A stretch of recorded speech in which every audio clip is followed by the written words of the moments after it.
The South African Reserve Bank clearing President Cyril Ramaphosa of any wrongdoing in its investigation into the large sum of undisclosed foreign currency that was stolen from his farm in Limpopo. Now, in a short statement yesterday, the central bank says Ramaphosa had no entitlement to the foreign currency since no transaction was completed. Based on this, he had no legal obligation, we're told, to disclose the exchange and to disclose that money, I beg your pardon, under the exchange control regulations. Let's try and make sense of this for you now as we continue with our reaction and bring in OUTA's Wayne Duvenhage, who joins us now via our video link. And Wayne, it's great to have you on the program. Thanks so much, as always, for agreeing to speak to us on the AM report. Look, there are already people saying that the statement from the Reserve Bank yesterday is as clear as mud. So perhaps as a start, let me gauge from you what you understand them to be saying about this. Yeah, look, we believe this is a technicality, and you know, the Reserve Bank is one oversight body looking at the exchange control matters related to this issue. You had the public protector who's also given her findings. You've got SARS that would be an oversight entity, but the real rule of law that has to flow is that of the National Prosecuting Authority, which with its investigations done by the Hawk still has to play out.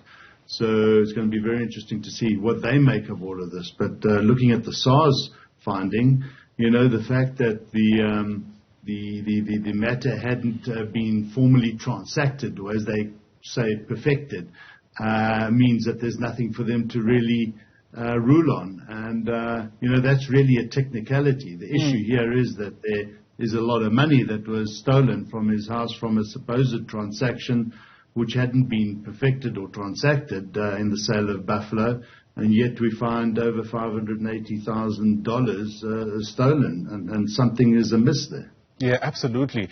The Reserve Bank says they're not going to be doing any kind of media interviews after releasing that statement because they're anticipating some kind of engagement with Parliament. If you had Parliament's audience, those MPs who are going to be engaging with the governor, what questions do you reckon they should pose to him?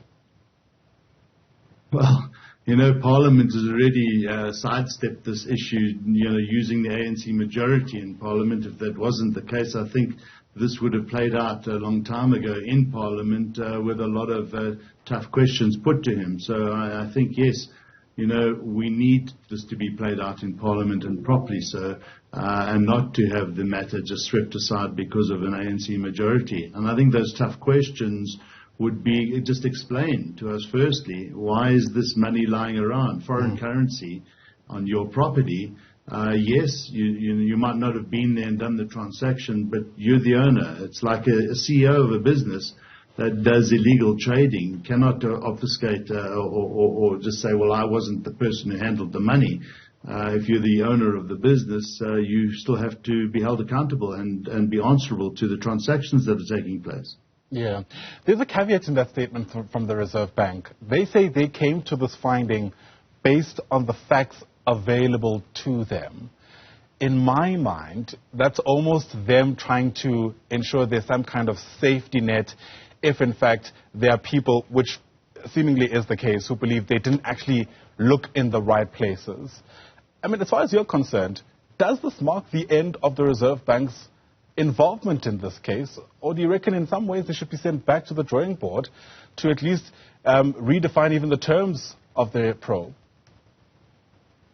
Yeah, look, you know, each oversight entity has its boundaries within which it plays, and they've taken 15 months to get to this decision. So one would hope that they have exhausted all the avenues available to them and investigated it deeply. Otherwise, there's a bit of egg on their face if something else comes out within their ambit that they're overlooked. So one would hope that they've covered all their bases. But, you know, you can understand that this is a political hot potato and a football that the opposition parties will climb into as much as they can, especially ahead of the next year's elections. And you're going to still see a lot of this issue being ventilated in all sectors and spheres that it can be. Yeah. If the Reserve Bank is right that the president hasn't flouted any exchange control regulations because this transaction wasn't perfected as they'd say, that obviously exposes a major loophole in the regulations themselves. And I imagine that's kind of where the discussion also needs to head. Yeah, absolutely. You know, we've recently been grey-listed due to the relaxed processes that take place, and money laundering is one of those concerns.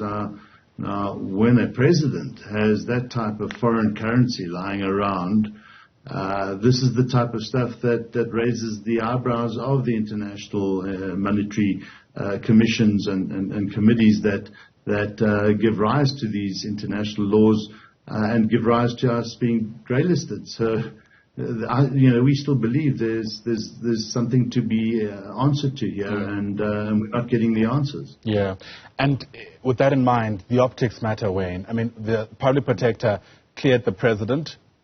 Many people ask questions on the back of that investigation. The Reserve Bank now seemingly is clearing the president, and there are a whole lot more questions, I'd argue.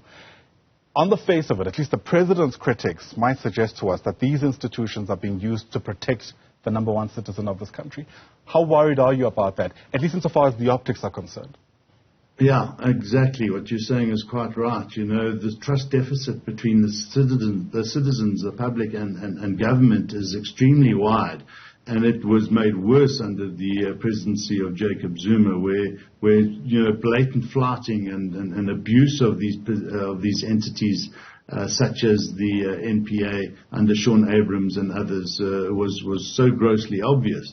Now you want to move away from that, and we'd hoped to be in a position today, after the 2019 elections, with Cyril Ramaphosa coming into power on the back of an anti-corruption and cleaning up government ticket, that we wouldn't be sitting here questioning these entities today. I think they're a lot better off than they were, certainly the NPA and the work that's being done under Shamila Batoy and the Investigating Directorate and others. But yeah, we'll have to see how they rule on this. But yeah, if this continues in the way that the optics perceive it to be, then the trust deficit doesn't get any narrower. It continues to be as bad as it was in the past. Yeah, and I suppose the Reserve Bank could ameliorate that by releasing its report. I mean, they say that they won't do that because of legal considerations.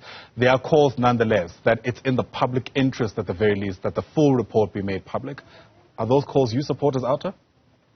Yes, absolutely. Just as we have done on the Lady R matter as well, where there's a lack of transparency, it's important that these matters which are in the public interest are made available to the public.